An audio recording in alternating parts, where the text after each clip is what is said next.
Breaking right now, crews are working to put out hot spots at a house fire in Kalamazoo.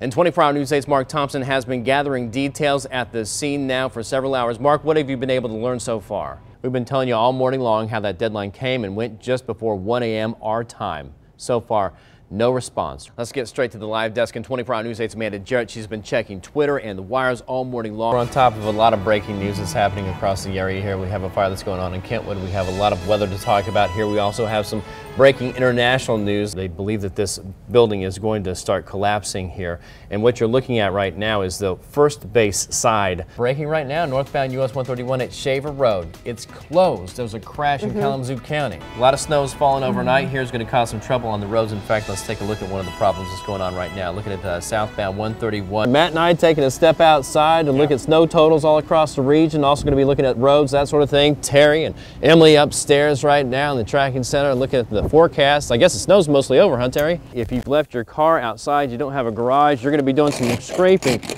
But that's really not the big problem here. It's not what's on your windshield, it's what's on the roads that's going to cause you some trouble out there because the crews haven't been able to get to all of them so far. These four are the terror suspects in Paris. These are some of their known associates, and this one right here, the underwear bomber. Detroit may be struggling with bankruptcy, but it turns out it's the safest city in the country when it comes to natural disasters. And that is when we'll find out what that little filly is worth. Both schools were faced with the real possibility that neither would be able to field an 11-man football team. You can take the oxygen level down to like 2%, so if you walked in here, you'd probably pass out immediately. Yep.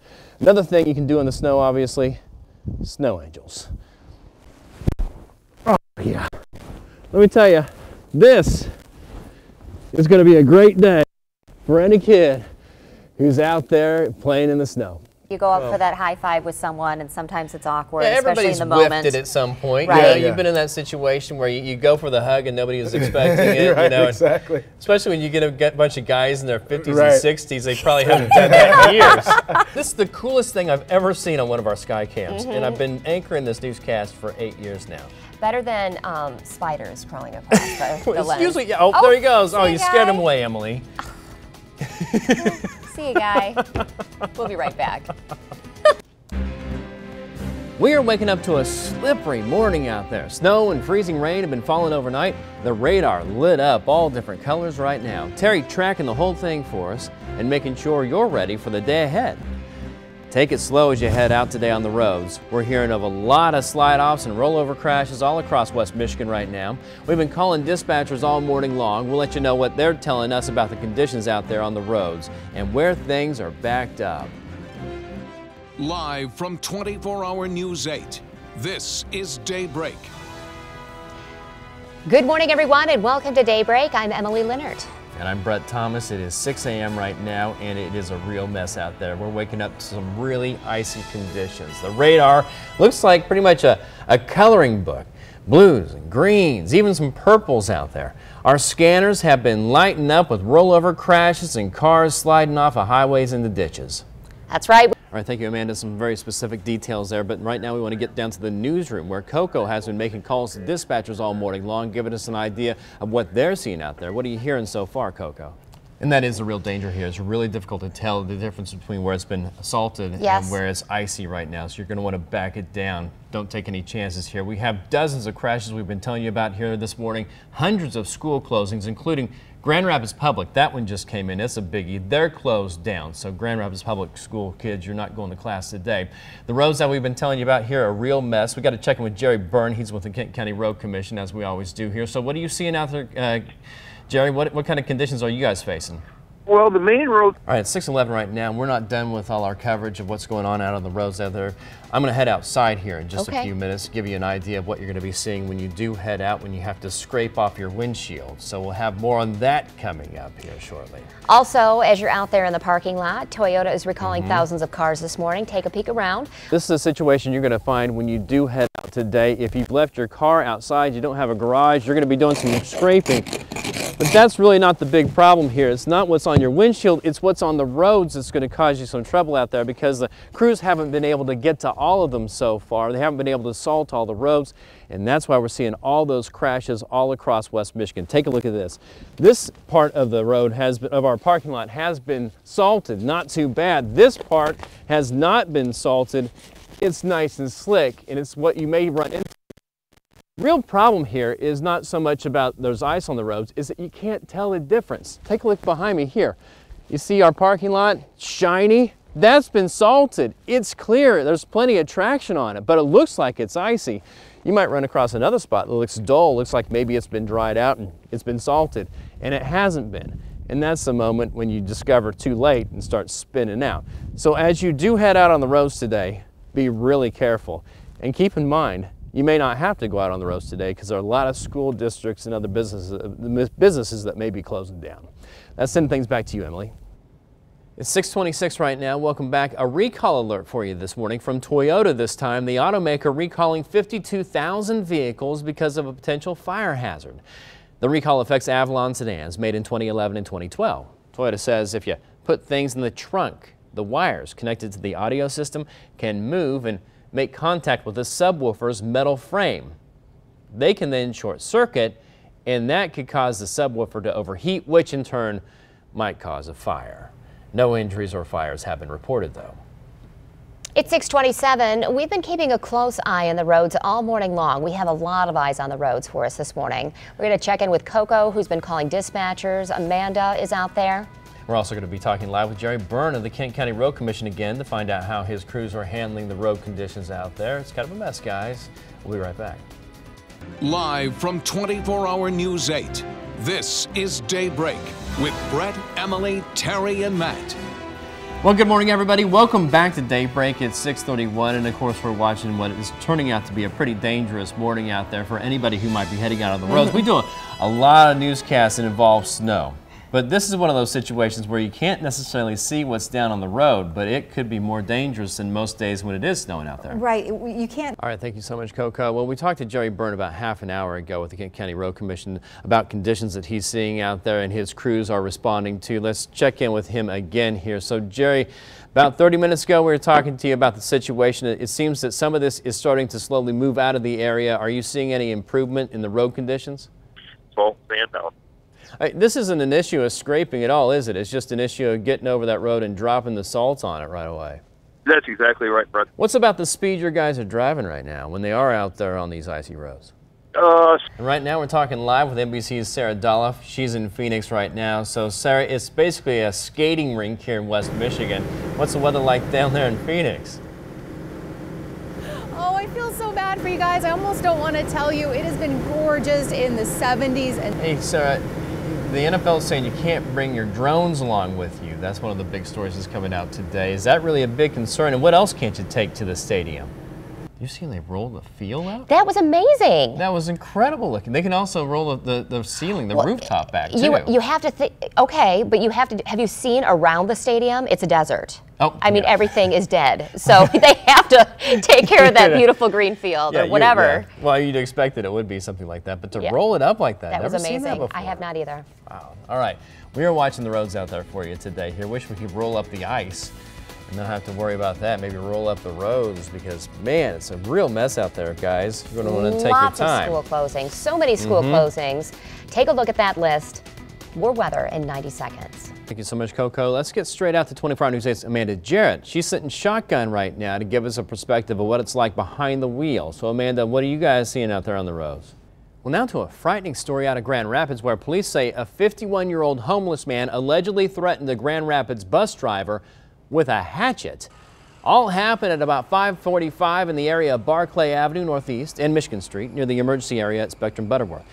The call initially came in saying the man had an axe. When police got there, they learned the suspect had a hatchet instead. Pretty much the same thing, though, except a little smaller. Fortunately, though, the bus driver was not assaulted. The man is currently being held in the Kent County Jail on a charge of felonious assault. A raging fire taking out a huge potato farm in northeast Montcalm County. And tonight at 5 o'clock, we're talking to the owners about the loss and how this is pulling them closer to farming rivals. Yeah, you can see it really good from right here. A single flame licking at the leftovers the day after a potato barn burner for the record books. Building after building, brimming with enough spuds to fill 600 semis, lit up.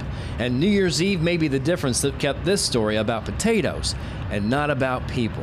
If it had been any other day, there probably would have been some employees back in the storage up this way, away from where the fire started.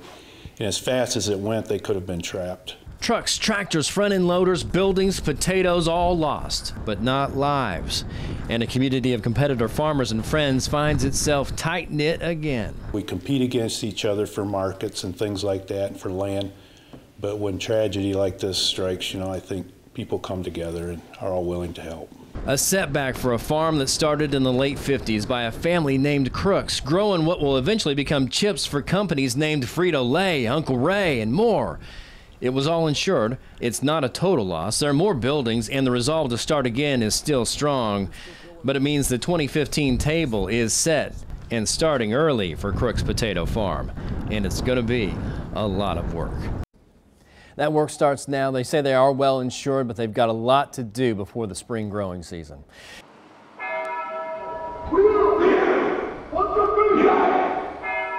In the field of religion, you need to step up. They have been separated for centuries. You need to raise the level of intensity. But on the field of football, we are you.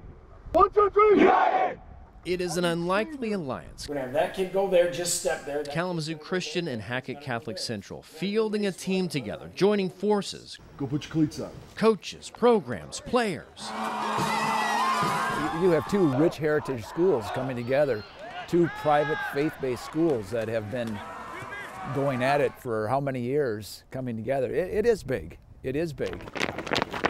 Big because things at both schools were getting small. Enrollment dropping, players out for football dwindling, kids playing offense, defense, and special teams. Sprint! Getting worn down. It wasn't safe. Some of the best relationships are formed out of necessity. And in this case, both schools were faced with the real possibility that neither would be able to field an 11-man football team. Unless someone had a big idea and was bold enough to bring it up. I've been getting a lot of positive encouragement I've gotten a lot from of it. positives myself, yeah. Yep. Jerry and Mike, big and bold, athletic directors, architects of a private school football program, Hail Mary. Combine teams and then turn them loose. It wasn't easy. There was a lot of convincing to be done. We knew that this could blow up on us, but we were pretty confident that we were doing it for the right reasons. It's just a great thing for the kids, and bottom line is the kids. At first, those kids weren't quite sure what to think of it all until that first meeting at a local sub shop. We've always looked at each other so differently, and now it's like, oh, these guys are human. We've had a lot of team bonding, and we hang out a lot, always go out to eat after practices and stuff, so. We had a team camp out at his house. It's a lot of fun. And there you go. A lot of work. That's what I want exactly. We are gauging right now who wants to play football. Because with unification comes an unexpected side effect. No one is guaranteed to get in the game. Some of y'all are going to have to fight for your playing time. Another learning experience in a rich medley of life lesson metaphors with one recurring theme. Sometimes your worst enemy can be your saving grace. 1, 2, 3, United! In Kalamazoo, Brett Thomas, 24-Hour News 8. It is surprising they don't have guards stationed nearby because inside this giant storage area are bins of gold, aka Honeycrisp apples. Every single one of these bins is full of Honeycrisp apples. Yep. And how many pounds does one bin weigh? Oh, it's probably about 1,000 pounds. By the time this room is filled, says Nick Schweitzer of the orchard that bears his family name, there'll be about 1 million pounds of apples, all in a specially designed, climate-controlled environment. So you have to have special cement floors. Yep. They're like twice as thick as what you normally run into in somebody's patio. Yep. And then you have this, what, 12 inches of foam? Yep, 12 to 18 inches of foam between the walls. In the walls. You have airtight doors that you can take the oxygen level down to like 2%. So if you walked in here, you'd probably pass out immediately. Yep, yep. And that is all just to preserve these guys for 9 to 12 months. That's correct. And then to sell them as the market needs them. Wow. The market doesn't just need them, it demands them. People love Honeycrisp, but that's not the only reason they fetch a premium price. It starts with the tree, $1 royalty for each one. Make that check payable to the University of Minnesota. It owns the patent. And those trees, well, they're weak. They need a trellis to hold them up. The apples themselves, thin-skinned, so you have to pick them slow. And what's more, the stem has to be cut off by hand, otherwise it could put a hole in the fruit. To top it all off, the apples don't ripen at the same time, so they have to be picked on 3 different dates. Turns out Honeycrisp are a bit prissy. What are you looking for? Just any like bruising, like color. The whole gentle operation is overseen by 28-year-old Nick Schweitzer, a 5th-generation grower, GVSU grad, on the precipice of taking full control from his dad. It's a challenge. It's a lot of work, a lot more work than probably that would be, but. Well, you would have been, what, sitting behind a desk in Pennsylvania, right? Yeah, I would have been. He turned down a job at Hershey, instead to work 80-hour weeks in the field. The apple don't fall far, they say, unless, of course, it's a Honeycrisp, because if it falls, it's gonna bruise. We get them moved away from the rails so you don't squash them. In Kent County, Brett Thomas, 24 Hour News 8. At another